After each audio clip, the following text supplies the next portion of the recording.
Good evening. Welcome to the Spokane City Council legislative meeting. Please stand and join me with the Pledge of Allegiance. I pledge allegiance to the flag of the United States of America and to the republic for which it stands, one nation, under God, indivisible, with liberty and justice for all. And Ms. Pfister, can you call the roll? Council President Beggs. Here. Councilmember Bingle. Here. Councilmember Cathcart. Present. Councilmember Kinnear. Present. Councilmember Stratton. Here. Councilmember Wilkerson. Present. Councilmember Zappone. Here. Let the record reflect that all council members are present. Right, and we're going to start out this evening with some poetry from the podium. And we have Mary Smith, who's going to read us Little River. Welcome. Thank you. Here? This is good. Yeah. Okay. Thanks for having me. This is Little River. Stand in the right spot on High Drive and at sunset, and the whole world seems right. This is the finding place. Native yarrow, mossy patches, thrift stores, milk co-ops sprout at the ready. Here, our currency is connection. To pine and people, there are plenty. Along the banks of the Spokane River, unspoken truths run clear. Rainbow trout and cutthroat, keepers to everyone. Baptizing nudists between People's Park and Glover Field, these little deaths subject to tribal fees float away. Trust the water's current, energy efficient, mistakenly understood for nothing more than liquid. Yes, this is the finding place, our inland eastern sun, a savior. Thank you. Thank you, Mary.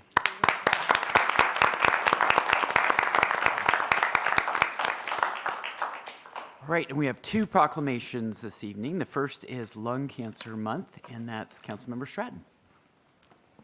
Do we have, I don't think we have anyone here for it. okay, anybody here to accept it?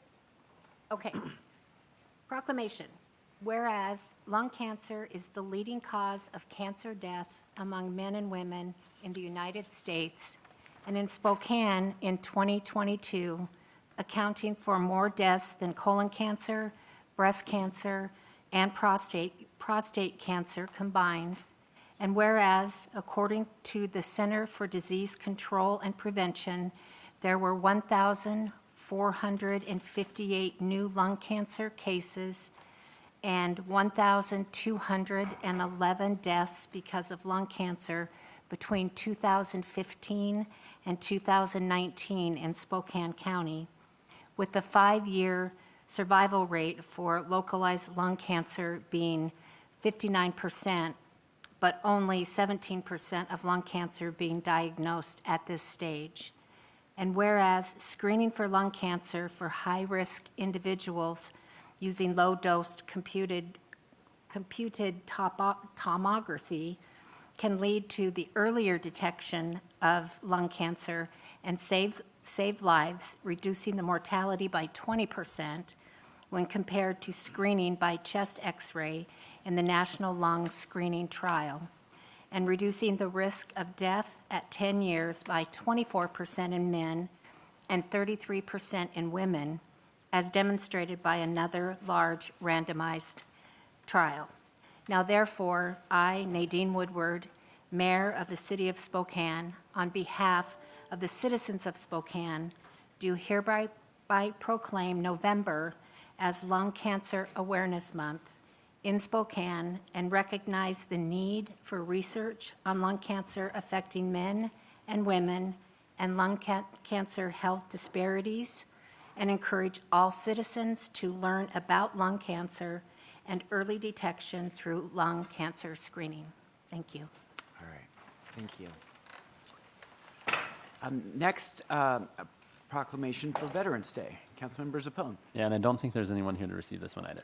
So whereas the United States Air Force provides compelling air, space, cyberspace capabilities to provide precise and reliable global vigilance, reach, and power for our nation while developing airmen, technology, and integrating operations. And whereas the United States Army fights to win our nation's wars by preserving peace and security and providing for the defense of our nation by providing prompt, sustained land dominance across the full range of military operations and spectrum of conflict in support of combatant commanders. And whereas the United States Coast Guard has safeguarded our nation's maritime interests and environment around the world, demonstrating quick responsiveness and adaptability in a broad range of emergencies through its multi-mission service. And whereas the United States Marine Corps has been integral to our country's military operations since its inception, serving a vital role in national security as an amphibious expeditionary air-ground combined task force capable of forcible entry from air, land, and sea. And whereas the United States Navy maintains, trains, and equips combat-ready naval forces capable of winning wars, deterring aggression, and maintaining freedom of the seas through the development of aircraft, weapons, tactics, technique, organization, and equipment. And whereas Spokane County has 45,000 veterans who have selflessly served our nation during times of peace and conflict, and the 11th day of the 11th month is a day to honor their bravery and sacrifices. Now, therefore, Nadine Woodward, Mayor of the City of Spokane, on behalf of the citizens of Spokane, do hereby proclaim Friday, November 11th, 2022 as Veterans Day in Spokane and encourage our community to join me in showing our appreciation and commitment to those who have served in the armed forces so that our nation continues to be the land of the free. All right, thank you, and let's clap for both of those. We don't have any boards and commissions, and I think we're right to the consent agenda. Reports, contracts, and claims. Item number 1 has been deferred indefinitely. Number 2, purchase from Salt Distributors Incorporated, Spokane Valley, Washington, of ice kicker for the street department utilizing Washington State Contract Number 02714, not to exceed $115,000. Number 3, purchases from Atlas Copco Compressors LLC, Rock Hill, South Carolina, for the waste energy facility of A, desiccant air dryer, $158,660.40, including tax and delivery. B, rotary screw compressor, $433,259.74, including tax and delivery. Number 4, value blanket renewal 1 of 2 with North Star Chemical Incorporated, Sherwood, Oregon, for the as-needed purchase of hydrochloric acid, HCl, for the waste energy facility from January 1, 2023 through December 31, 2023. Total cost not to exceed $67,300 plus tax. Number 5, value blanket renewal 3 of 4 with Atlas Copco Rentals LLC, Arlington, Washington, for as-needed compressor rentals at the waste energy facility from January 1, 2023 through December 31, 2023. Total cost not to exceed $135,000, including tax. Number 6, value blanket renewal 2 of 4 with Wemco Incorporated, Spokane, for the as-needed purchase of mechanical OEM parts for the refuse crane system at the waste energy facility from December 1, 2022 through November 30, 2023. Annual cost not to exceed $160,000, including tax. Number 7, contract renewals 3 of 4 with Wemco Incorporated, Spokane, for the following services at the waste energy facility from January 1, 2023 through December 31, 2023. A, bridge crane maintenance and inspections, and a cost not to exceed $100,000, including tax. B, crane, hoist, trolley, and lifeline preventative maintenance and inspections, annual cost not to exceed $60,000, including tax. Number 8, contract renewal 3 of 4 with Online Cleaning Services, Marysville, California, for boiler blast cleaning services at the waste energy facility from January 1, 2023 through December 31, 2023. Annual cost not to exceed $345,000, including tax. Number 9, contract renewal 2 of 4 with Faust Fabrication Company, Colville, Washington, for as-needed off-site grapple repairs for the waste energy facility from December 1, 2022 through November 30, 2023. Annual cost not to exceed $85,000 plus tax. Number 10, contract with Spokane County Sheriff's Office to receive funding from the Washington Association of Sheriffs and Police Chiefs for the registered sex offender address and residency verification program from July 1, 2022 through June 30, 2023, $60,000 revenue. Item number 11, supplemental agreement with Parametrics Incorporated, Spokane, for additional design support in relation to the Garland Avenue Pathway Project, $46,070, Hilliard neighborhood. Number 12, low bid of Power City Electric Incorporated, Spokane, for the CSO 2426 Springfield Lift Station Controls Project, $384,747.90 plus tax, and administrative reserve of $38,474.79 plus tax, which is 10% of the contract amount will be set aside. Number 13, public works agreement with Rock and DW Construction Incorporated, Spokane Valley, Washington, for the ADA upgrade and remodel of the Spokane Police Department Academy men's and women's restrooms from November 14, 2022 through November 13, 2023, $109,950 plus applicable tax. Number 14, Public Works contract with Kruger Sheet Metal Company, Spokane, for the City Hall roof removal and replacement project from November 14, 2022 through September 30, 2023, $1,670,806, including tax and an administrative reserve of approximately 10%. Number 15, consultant agreement with Integris Architecture, Spokane, for architectural and engineering services for campus and office design Phase 1 for the Water Department in the North Hamilton District beginning November 7, 2022 and ending October 31, 2023, $65,051 plus applicable tax.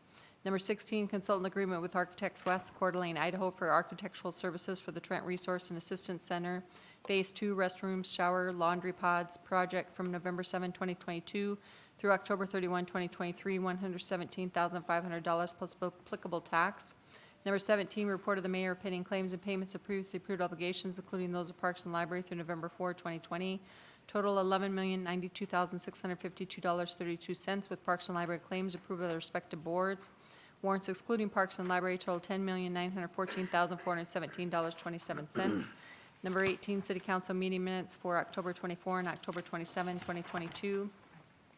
Number 19, contract amendment extension with Regional Disposal Company, Roosevelt, Washington, for disposal services at Regional Disposal Company's landfill in Klickitat County, Washington, from November 17, 2022 through November 16, 2023. Estimated cost of $11,500,000, including tax.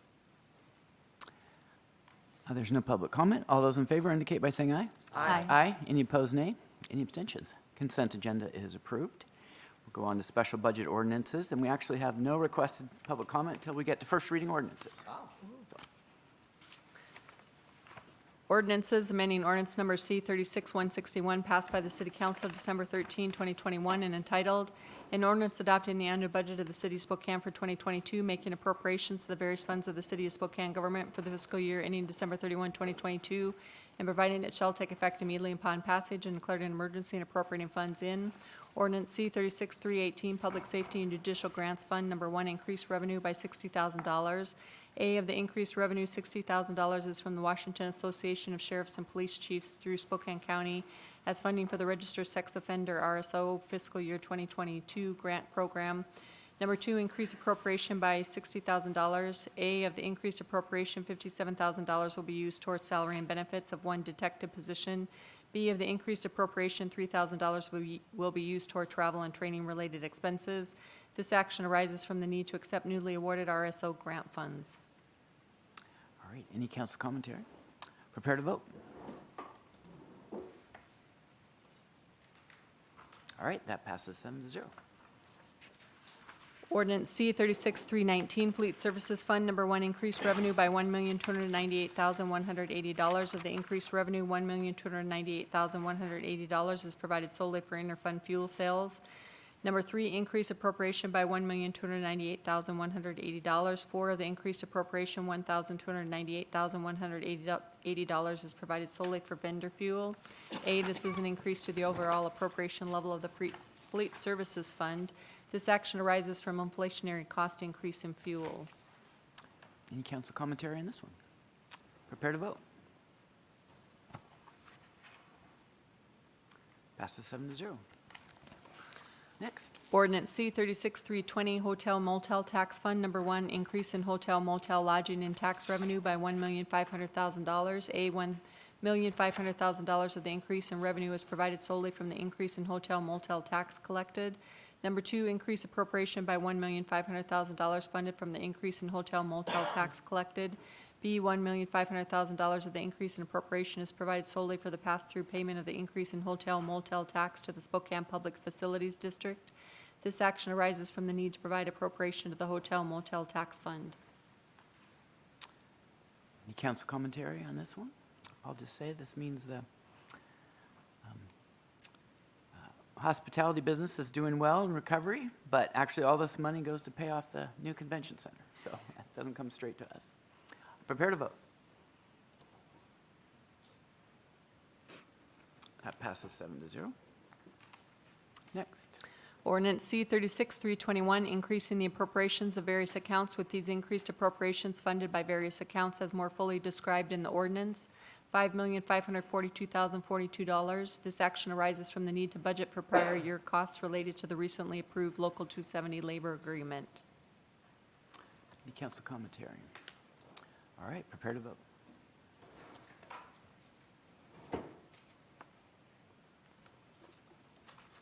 That also passes 7-0. Next. Ordinance C 36328, CDHS Operations Fund, number 1, add 1 classified program specialist position from 2 to 3 and increase the associated appropriation for salary and benefits by $25,594. 2, add 1 classified program professional position from 4 to 5 and increase the associated appropriation for salary and benefits by $31,281. A, this is not an increase to the overall appropriation level in the CDHS Operations Fund. This action arises from the need to increase staffing in the CHHS department. Any council commentary on this? All right, prepare to vote.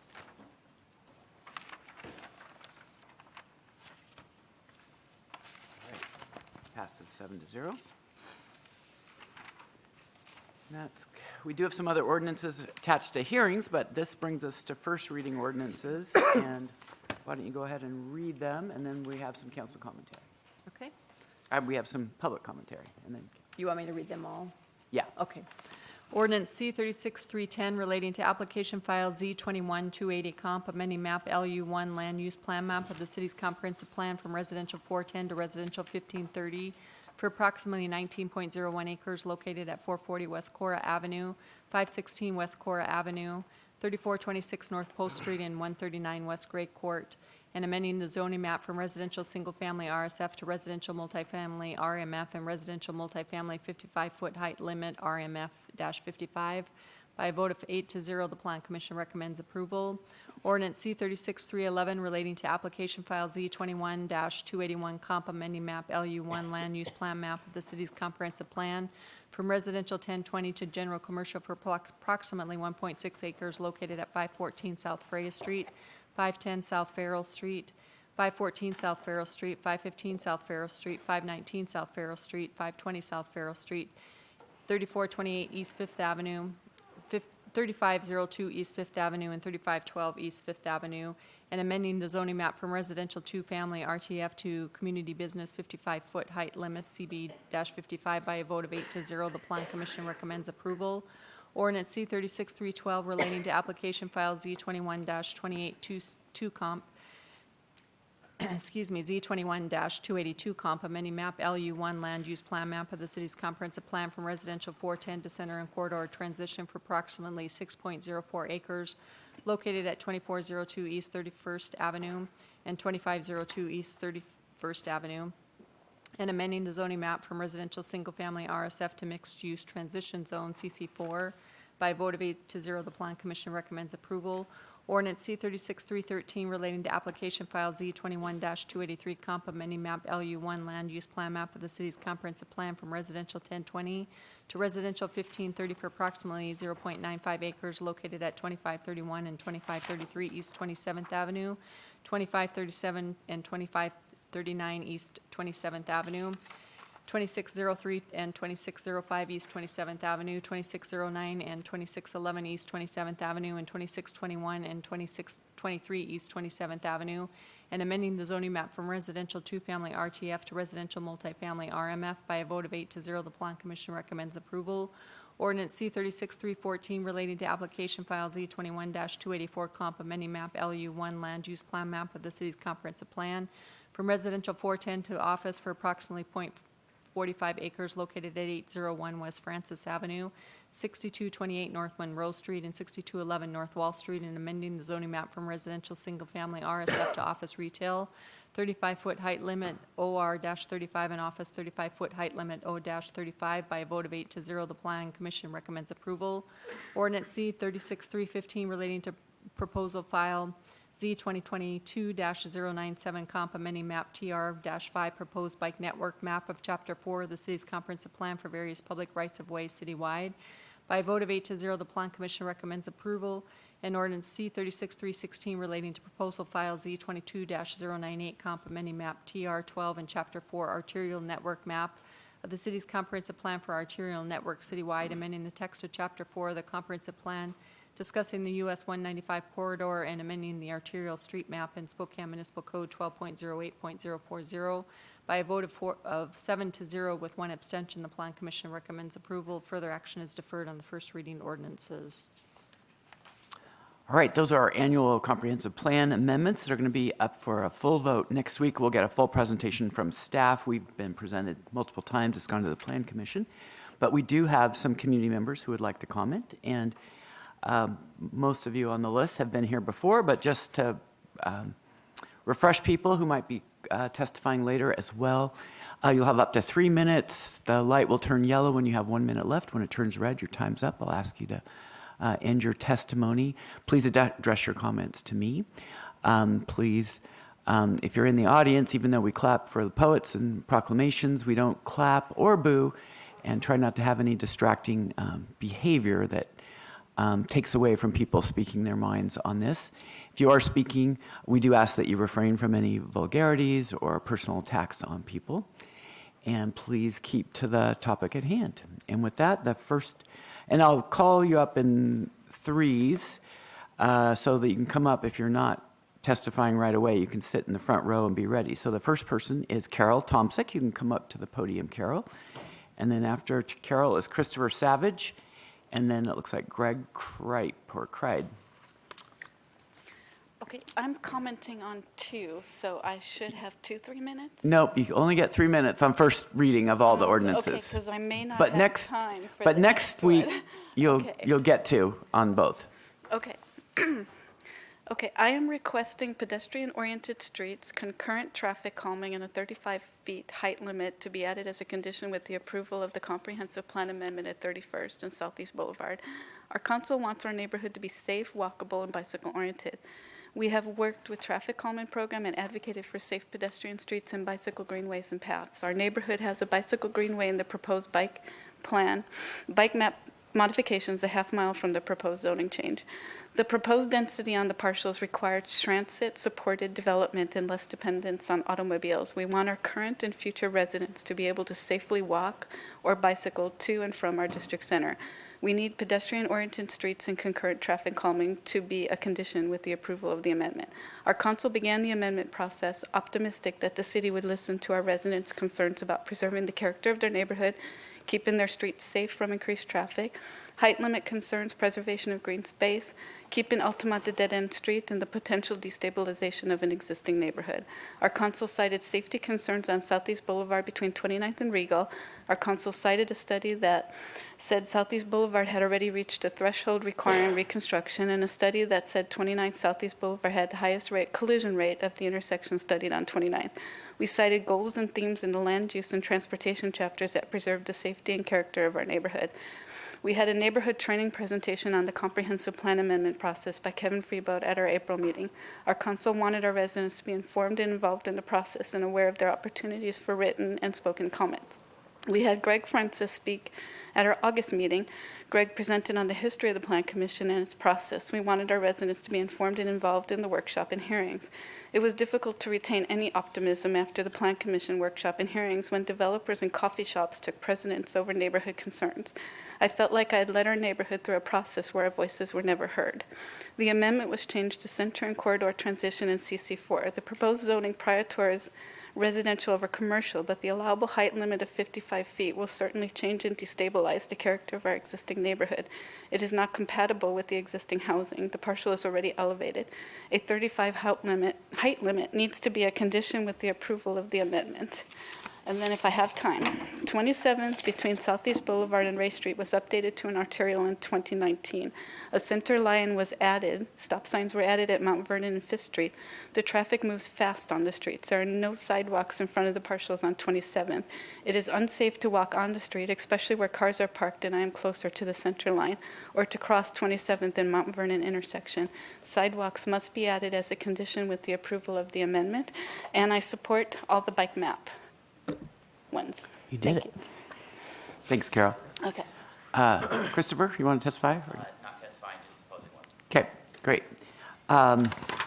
Then Greg, come on up. And after Greg is Jim Greenup, and then Liam Taylor. So I'm Greg.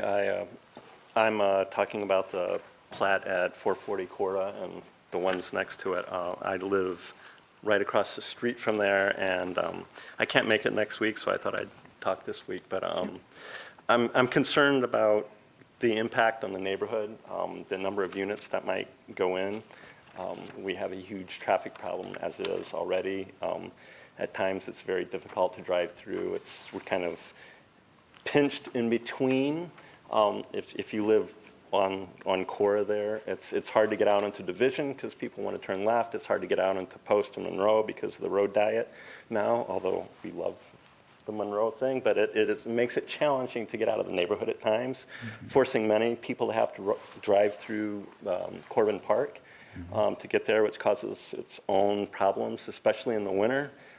We don't really have snow removal that works very well in the neighborhood. Usually it gets there pretty late, and by that time, with the amount of traffic that goes through, it's basically solid ice, which also causes a huge problem on Post because there's lots of people who park on the streets, and it's down to one lane, and people shovel snow off the sidewalks onto the street, which causes people from the church and from the apartments that are already there to make it very narrow to get through. So all these things with the additional traffic, I think, are going to be a huge issue. I'm also concerned that there are no services in the neighborhood, and we're talking about bringing in a lot of new people, really more than doubling the number of people, way more than doubling the number of people that live directly around me with no grocery stores, no good access to a bus line. It's really far to the buses there. So I'm also concerned about the fact that I've heard various things about adding additional sidewalks and stuff. So my house is 120 some years old, and it's abutted right up to the property. My garage is basically on the street as it is. A fence is basically on the street. And if a sidewalk went in there, it would be a kind of, I have a very, very 20-foot wide backyard, and I'm concerned about that too. So I just wanted to think about the number of people that are coming in and the additional, the impact on our nice, quiet neighborhood there. So, All right. thanks. Thanks for coming down, Greg. Jim Greenup, and then Liam Taylor, and then Wayne Swinton by phone.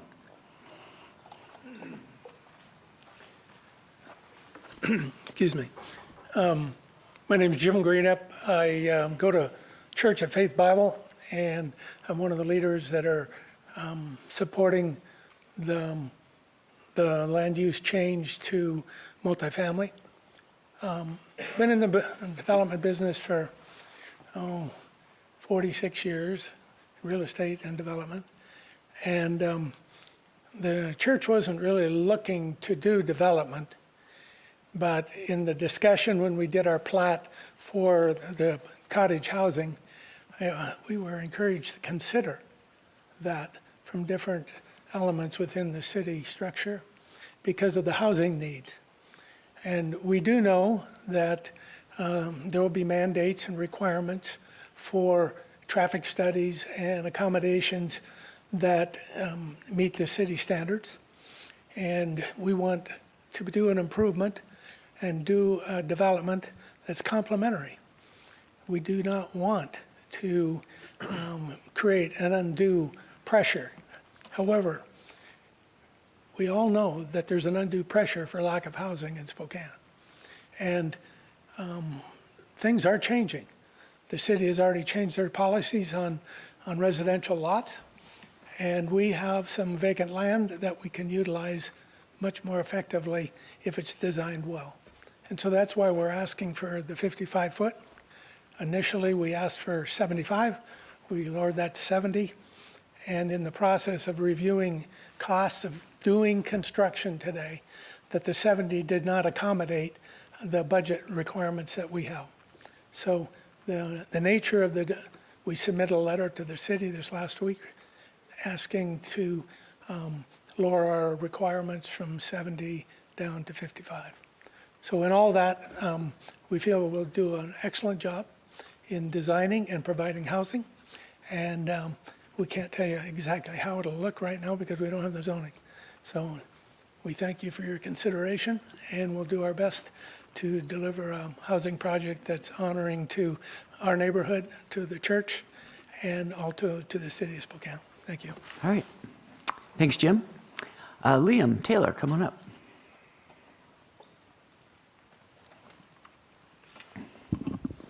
Hello. Good evening, Council President and Council members. My name is Liam Taylor. I'm a land use planner with Storehaug Engineering here in Spokane, Washington, and I'm the applicant's representative for Comprehensive Plan Amendment Z21, 280 through 283. So that's the first 4 Comprehensive Plan Amendment proposals. Just want to say that we are asking you to approve all 4 of those first amendments as suggested by the Plan Commission. So the 55-foot for the first one and the centers and corridor zone for the third one. That's Z21-282 comp. And this, over the past year, the applicants and I have closely followed the discussions of the Plan Commission, the planning staff, City Council, and its neighbors. And we do truly believe that these 4 applications are legislatively sound and are supported by the comprehensive plan and other planning documents. Excuse me. Although nothing is planned for these 4 developments or these 4 areas, all 4 of them came in with the purpose of increasing the residential housing supply for the city of Spokane. And with the current housing crisis, the city's clearly taking action with the building opportunities and chances for all, the BOCA. And we think that our 4 projects would be a great addition to the, although not on the entire scale of the city, we believe that they can make a difference no matter how small. And I understand this is just public testimony, but if you guys have any questions or comments, please feel free to reach out to me either now or at a later time. So thank you all for your time and consideration. All right. Thank you, Liam. All right. And then Dwayne Swinton on the phone, if he wants to hit star 3.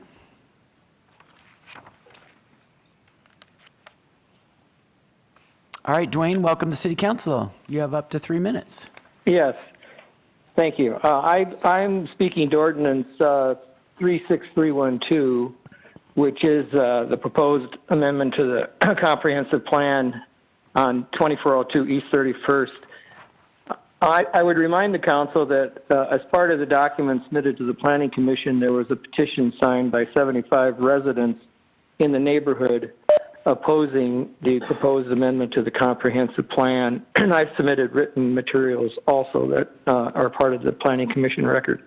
What I want to focus on briefly is this notion of changing the character of a neighborhood. And the neighborhood I'm talking about is Pittsburgh on the west, 37th on the south, Cook on the east, and 32nd on the north. A quick walk through that area would indicate it's single-family homes, 1 or 2 stories on medium-sized lots, heavily treed, probably one of the most heavily treed areas on the south side of Spokane. Very walkable, even though we don't have many sidewalks in the area. The concern of the neighborhood, and I feel like I'm representing to some extent the 75 people who signed the petition, is that this character of the neighborhood is being walkable, heavily treed, with single-family emphasis is going to be changed by the proposed amendment to the comprehensive plan. That would allow multifamily and potentially some commercial development on a piece of property. So how do we take into account? Obviously, we could say we're not going to allow anything other than single family to be built in there. We're probably beyond that, and I kind of recognize that. But there are things that could be done as part of the process that would mitigate and retain the character of the neighborhood. And they are as follows. When the Garden District, which adjoins this property, was put in, there was considerable discussion on retaining what was basically a forest as they built single-family homes, and that never occurred. Pretty much cleared of all trees. Hopefully not on this piece of property. So whatever's done, hopefully there will be a retention of the trees that are there that fit in with the nature of the neighborhood. Secondly, in that regard. There's a 60-foot city right-of-way that's never been developed that is heavily treed, and hopefully that will be retained as part of the process of development of this adjoining property. I agree with Carol Townsick that the other thing, we're a 1-2-story family area. We ought to limit any development in there to 35 feet so it doesn't disrupt the character of what's going on with the rest of the neighborhood. And I think those limitations were put in at the Garden District, which adjoins this property. The third concern, and I think is probably the most significant, is the walkability of the neighborhood. We don't have sidewalks, but yet people use the neighborhood because we don't have heavy traffic. Dwayne? As a walking area. You're at the end of your It's also a time. transitioning area. I think there's... Oh, Dwayne, you're at the end of your Yeah. time. I'm sorry. So my point is, consider retaining the dead ending at Altamont Street so that the traffic impact on the neighborhood is lessened. Thanks for your time. All right, thank you. All right, that's all the testimony on first reading ordinance. Again, next week, we'll have testimony on each of these individually, along with a presentation from staff. And that brings us to special considerations. S1, supplemental findings of fact relating to emergency ordinance C-36-276 passed by City Council on December 12, 2022, imposing an immediate moratorium regarding building permit applications for residential structures in the Latah, Hangman, and Grandview Thorpe neighborhoods. And I'm going to let Councilmember Kinnear tee this up in a moment, but I'm just going to invite, we have only one person testifying, Becky Dickerhoof, if you want to make your way up. I'll turn it over to Councilmember Kinnear. So is Becky going to go first? No, you're going to Oh, go first. okay, sorry. Okay, and James Richmond is here to answer questions for us because he's much smarter than I. I'm going to talk about this. Have a seat, Becky, and then we'll hear from you. So just as a reminder to all those who aren't aware of this, the council did impose a moratorium, and the moratorium is for residential structures in the Latah, Hangman, Grandview Thorpe neighborhoods.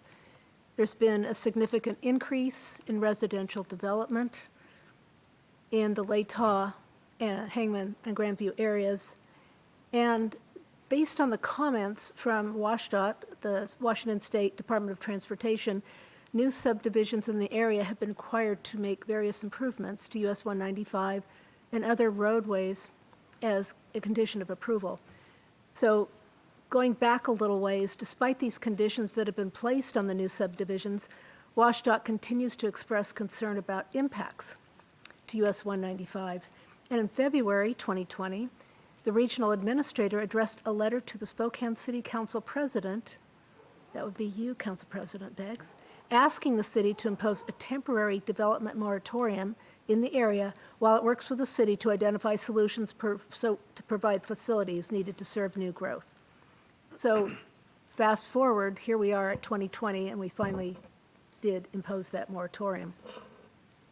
So during the city council's meeting, November 7th, residents of the neighborhood expressed a number of concerns, and so I want to enumerate them right now. And Becky, you'll probably go over these as well, but they include inadequate publicly owned parks, open space, loss of agricultural lands, recreational facilities, inadequate school facilities, wildfire concerns, inadequate emergency service response times due to inadequate fire protection facilities, and lack of adequate transportation infrastructure, including emergency egress and ingress to and from the neighborhoods in an event of emergency. So essentially, what we're looking at with this moratorium is to bring the impact fees that are currently imposed, that aren't enough to cover the cost of these improvements, up to a standard.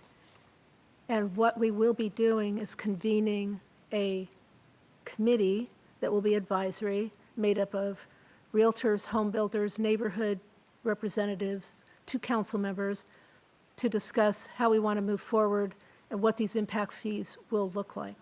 So, Mr. Richmond, what did I miss? I mean, I missed a lot, but this is a big document. So are there any high points that we need to be concerned about? No, I think you covered it very well. So do we have questions for Mr. Richmond? Just one? Came all the way down here. Okay, No need for questions. All right. sorry. All right. Becky, we'll invite you up. You have up to 3 minutes. Thank you, Councilman Beggs and council members. I'm Becky Dickerhoof from the Eagle Ridge Development here in Spokane City. And last week when we heard this ordinance, there were 3 comments that I think are worth reflecting on. The first one that caught my attention is one of the developers said that he had never been required to pay impact fees, which is one of the goals of this moratorium, and he didn't understand why he should be required to pay impact fees now. I found that very concerning for 2 reasons. Why did that happen, and what can the city do to make sure it doesn't happen again? So I hope the city will investigate if that's actually happened and how to address it. The second item that caught my attention was one of the developers mentioned that he was always of the opinion that when he built a house, he flipped 4 more families into new houses within the city. That may have been true 20 years ago, 10 years ago, maybe even 5 years ago.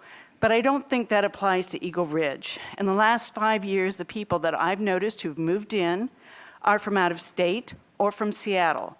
Very few of the new residents in our community are actually emptying a house here in Spokane. The third item was something that was brought up by those people who live in Vinegar Flats. They were concerned because this also affected improvements they wanted to make to their properties. And I understand that. But they also are concerned about the traffic that is now being rerouted through Vinegar Flats to relieve the pressure on I-90. And that's a real concern, which is one of the reasons why we want infrastructure.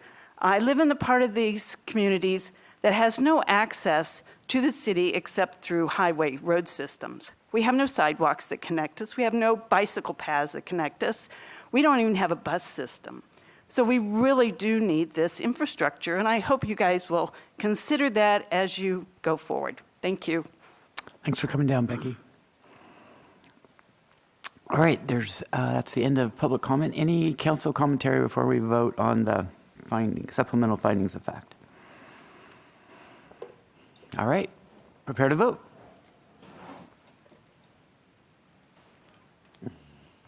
Okay, those are adopted 5-2. Thank you, Mr. Richmond.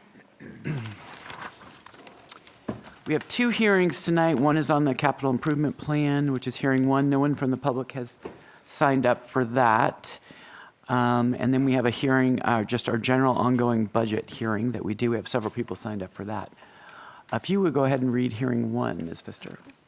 H1, final reading ordinance C-36309 of the City of Spokane, Washington, adopting a 6-year citywide capital improvement program for the years 2023 through 2028 and amending the citywide capital improvement program as referenced in Appendix C of the City of Spokane Comprehensive Plan.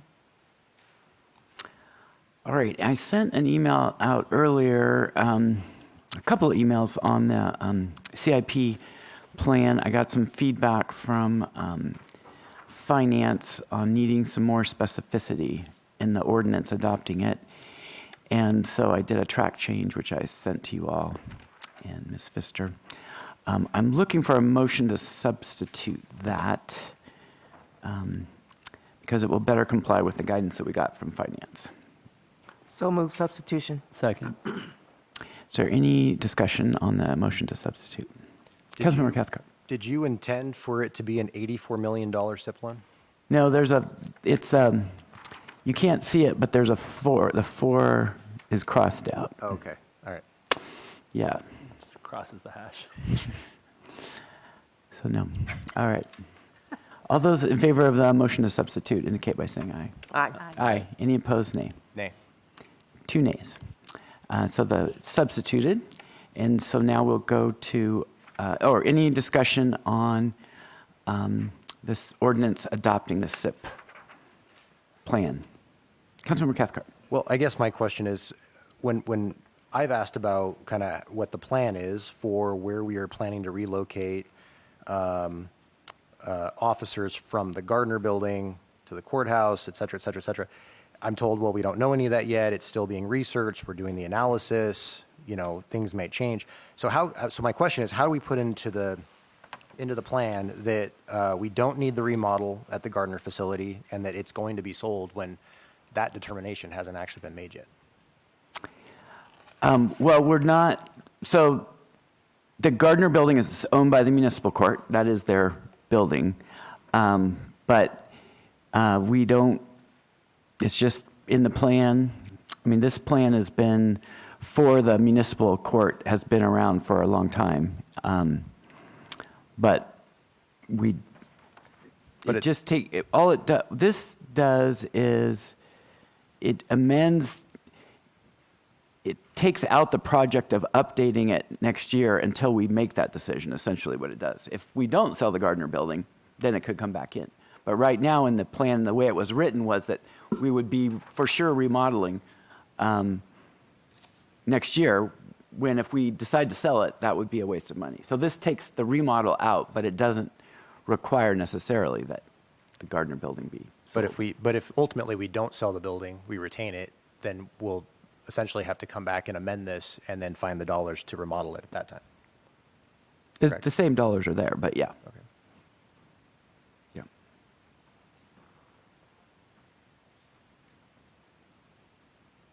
Other comments, questions? All right, prepare to vote.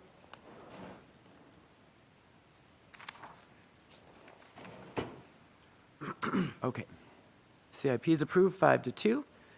That brings us to hearing number 2, if you want to call that. H2, continued hearing on proposed 2023 budget, continued from November 7, 2022 agenda. All right, we have 6 people signed up to testify about that. First is Mary Lou Johnson, followed by Jim Dawson, and then Dave Roberts.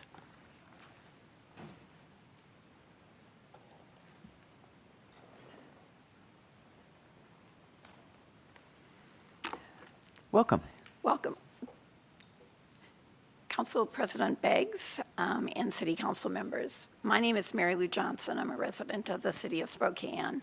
I am here representing, as president of the Spokane Alliance, 37 member organizations. First with a thank you, and then with a request. An urgent request for you to support the construction of affordable housing in Spokane. First, the thank you for the important action you took in the fall of 2020 to create a funding source for affordable housing. You passed a housing levy permitted by state legislation known as 1590. At that time, the Spokane Alliance and numerous community partners urged you to address the affordable housing crisis in Spokane. You listened as we identified both the extent of the problem and, importantly, a funding source that could begin to address the crisis. You acted for affordable housing, and we applauded your action. As you already know, the affordable housing crisis has only gotten worse. Home values are rising and out of reach for so many of the families in our community. Housing inequity and the racial wealth gap continue to be pressing problems.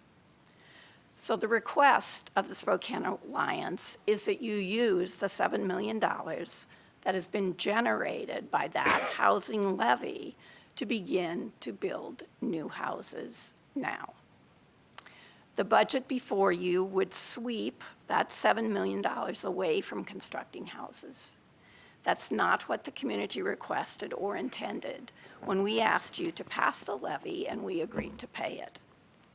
Spokane and its families cannot wait 3 to 5 years to begin construction on the 2,000 homes that the levy could start to build.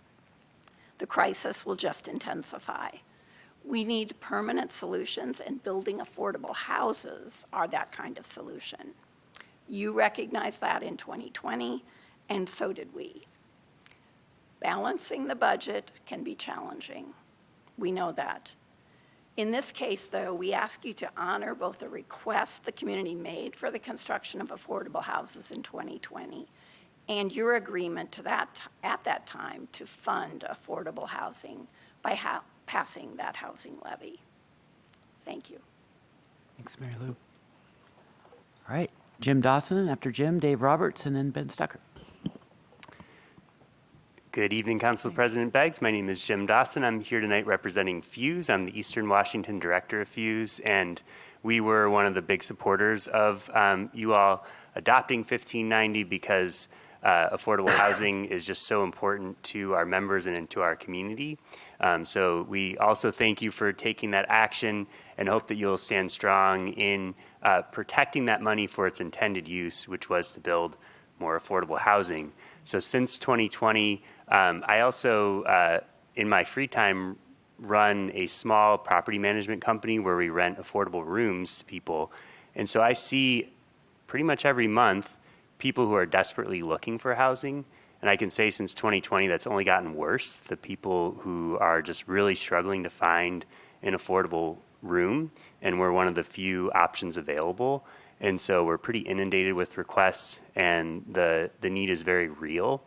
And also, we know that it takes years to build affordable housing, and if we don't start now, we're never going to solve the problem. If we sweep the funds that were dedicated to affordable housing in a flexible fund to help fill the gaps between federal and state dollars, now we may never actually start. And so we know that our affordable housing providers have projects that are ready to go that need this funding to start, and we have to start today to build the housing that we need here in Spokane. Also, I want to flag that this flexible source of funding is really important for addressing the racial inequities in housing as well. And so last year, we got the state legislature, through many of your supports, to agree to allocate the excess vacant lands around the North-South Freeway to community-based nonprofits in the East Central neighborhood. This fund will be a very important source of funding for funding those projects that hopefully will be geared towards addressing some housing inequities. And also in our role within the Spokane Immigrant Rights Coalition, we have several partners who are looking to create culturally appropriate housing projects that are going to be looking to those funds to use to help fill the gaps as well. So this action would to protect these funds is really critical for addressing past inequities as well. So I hope you'll stand strong, protect the funds as they were passed, and dedicate them to affordable housing as they should be. Thank you so much. Thanks, Jim. Dave Roberts, and then Ben Stuckert, and then Catherine Court.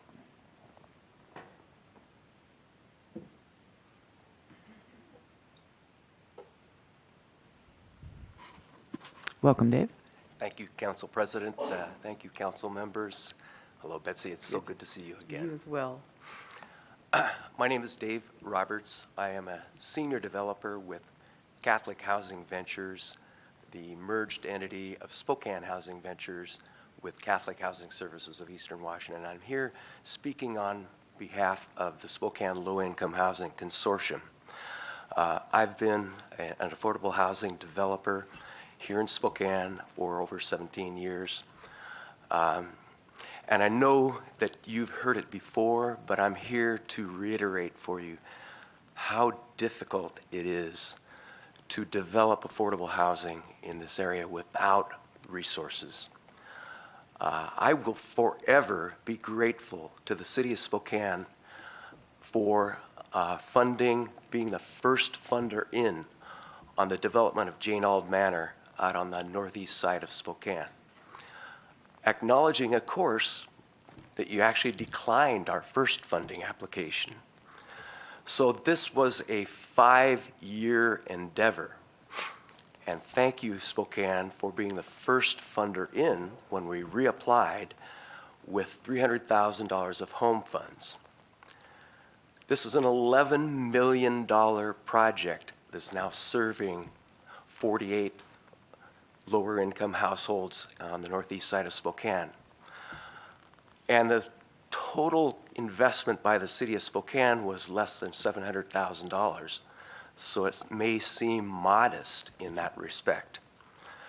However, that $300,000 of home funds that was invested leveraged $1.5 million from the State of Washington's Housing Trust Fund and helped get approval from the Washington State Housing Finance Commission for the issuance of tax-exempt bonds that led to the also use of low-income housing tax credits.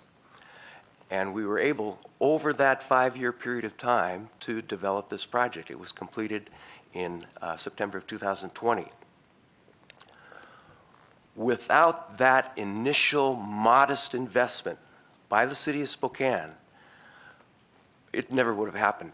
I refer to Jane Auld Manor as a miracle, but the miracle started with those local funds that are used as a proxy by other funders for local priorities.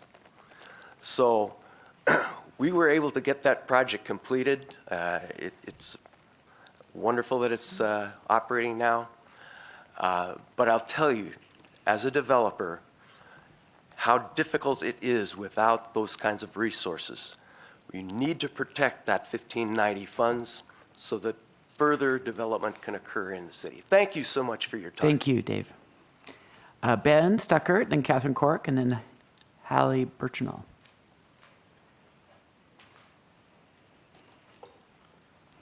Welcome back, Council President. This is the first time I've testified in person since I left in December of 2019. So thank you for allowing us the time to testify on the proposed 2023 budget. I'm here representing the Spokane Low-Income Housing Consortium, a membership organization representing 25 nonprofit and for-profit developers of low-income housing, banks, credit unions, architects, and others interested in our mission of making housing affordable for everybody in Spokane. In 2020, the City of Spokane's top legislative priority was the state passage of House Bill 1590. We all started working on the creation of this bill back in 2017, and we thank you for passing the local low-income housing levy in October of 2020. It allows more than $6 million annually to be utilized to construct new permanent low-income housing units. That language is from the law, new permanent low-income housing units. In the mayor's budget on page 18, she states that support the continued operations of Cannon Flex Shelter, Track, and other homeless resources, $7 million from affordable housing money. In order to retain beds in an environment where the demand is increasing yet funding is decreasing, the mayor is proposing the use of affordable housing tax sales tax dollars. The Low-Income Housing Consortium strongly opposes this. Using the tax meant for permanent housing units to pay for temporary shelter operations is the opposite of the intent of council passing this legislation and the opposite of how the bill reads. The bill reads, the monies collected under this section must be used for the following purposes: constructing affordable housing, which may include new units of affordable housing, constructing mental and behavioral health related facilities, and funding the operations and maintenance costs of new units of affordable housing. The shelters are definitely not new units of affordable housing. Jen Saracitis' memo to the council 2 days after the budget was released discusses this as a 3-year plan. Do you think that after using these funds for the next 3 years, some magic money will appear and will put money back into building units? No, they'll be back here 3 years from now saying we need to continue using the low-income housing money to support the structures. In 2020, a coalition of community groups sent hundreds of emails, made over 2,000 phone calls, and I think 1,000 of them were to Councilmember Kinnear. 50 groups signed on to a letter, and 0% of the communication, including funding shelters in the purpose of spending and raising these dollars. We ask that you honor the purpose of the law and the community's wishes. We understand that this puts you in a corner, but do not let previous bad decisions and bad proposals pit shelters versus housing. We just ask that you immediately reject using these funds, the only local funds that go to low-income housing, for shelters. Wait lists are 3 years long, and this money needs to go to building new units if we're ever going to get out of this hole. Thank you very much. And before you leave, just a moment of personal privilege. It has been a minute since we've seen you here because you've been doing great work, but your friends on Channel 5 gave this to me to give to you, and I just wanted to thank you for all I learned from you as council president and all that you do. That feels like it don't come back.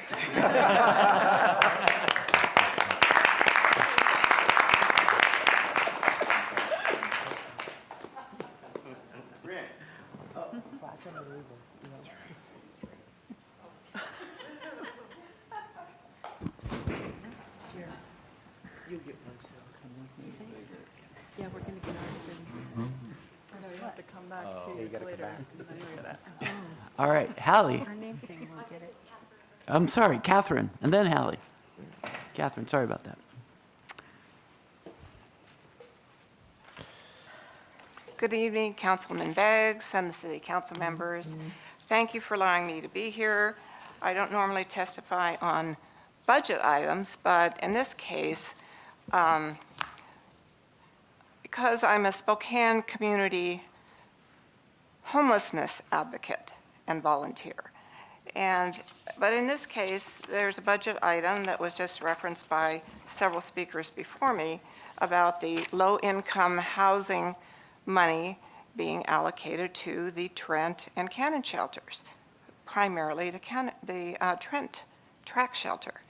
Now, how are people going to get out of homeless shelters if there's no housing?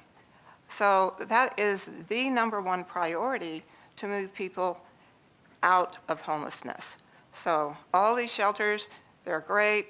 We need them as a temporary measure, but without looking at the fundamental means of exiting homelessness, which is housing, it's just a waste of money. We're warehousing people. They might as well stay at Camp Hope forever, okay, if we're going to do it that way, which I certainly don't support the thought of that, but that's my only comment on the budget here, okay? And I realize this is a challenge because you got to come up with the money somewhere, but don't take any of this money out of the low-income housing budget, please. Thank you very much. Thanks, Catherine. Now, Hallie.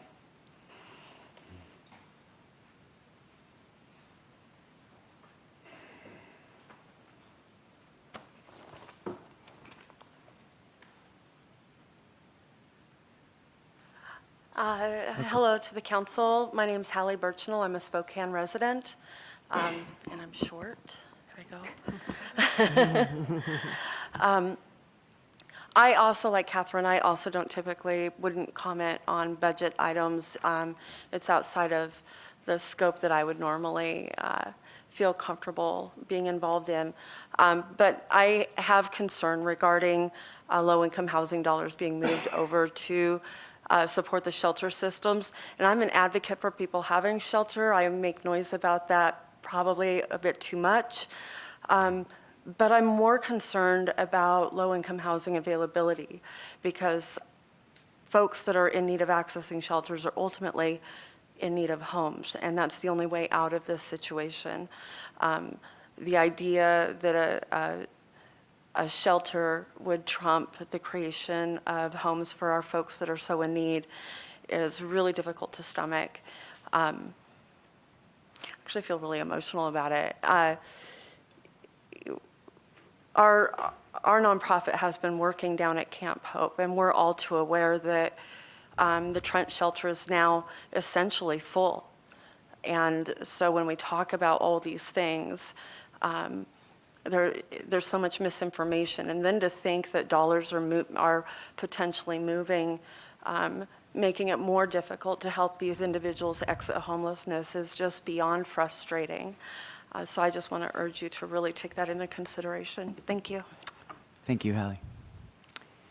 Ms. Pfister, do we need to continue the budget hearing? All right, so looking for a motion to continue the budget hearing to November 21st. So moved. Second. All right, any discussion? All those in favor indicate by saying aye. Aye. Aye. Any opposed, nay? Any abstentions? All right, and now if you'd read the ordinance that we're supposed to consider. H3A, public hearing before City Council for possible revenue sources for the 2023 budget. H3B, final reading ordinance C 36307, updating the annual City of Spokane property tax levy for 2023. Is there any commentary before we vote on this ordinance? All right, prepare to vote.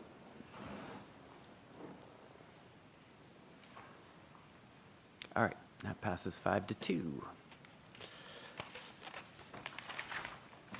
Which brings us to open forum. We have 3 folks, and we'll start with Dave, who's on the phone. If you want to hit *3.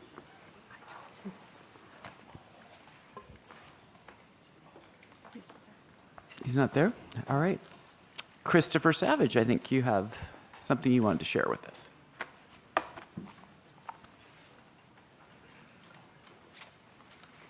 Welcome, Christopher. Thank you. Let's see if I can get this one.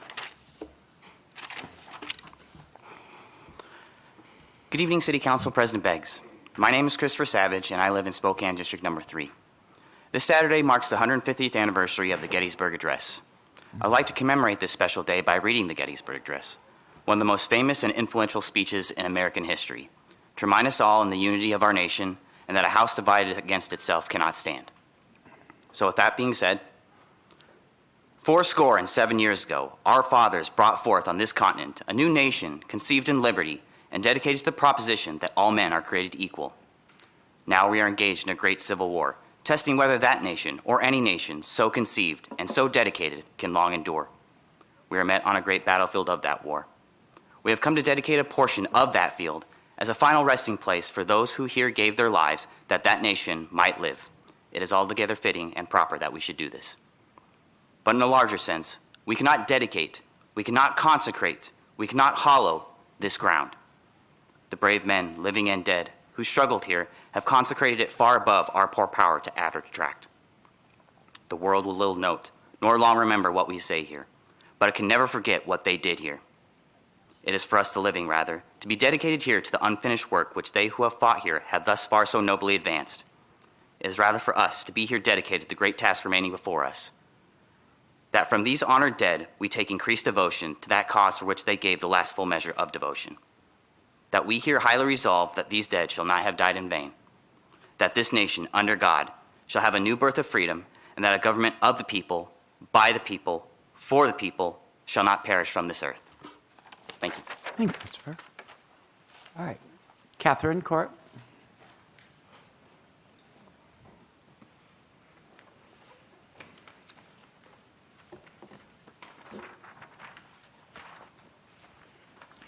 Hello, everyone. I'm Catherine again. Catherine Corick. I'm a Spokane resident, and I'm a community volunteer and advocate. I have 25 years experience in mental health counseling and substance abuse counseling and other social services in a prior career. So what concerns me now is all the media attention given to the closure of the Hope House and Family Promise shelters. I volunteered for homeless for Hope House when it was the Downtown Women's Center, when it first started 30-some years ago. For 2 years with another neighbor, a couple nights a week. Had to quit because it didn't work very well working all night and going to graduate school at the same time. But when I see where that Downtown Women's Shelter started and where Hope House is now, I looked last year, got a very nice tour. It's a wonderful shelter. The women that live there don't feel comfortable in co-ed shelters by and large.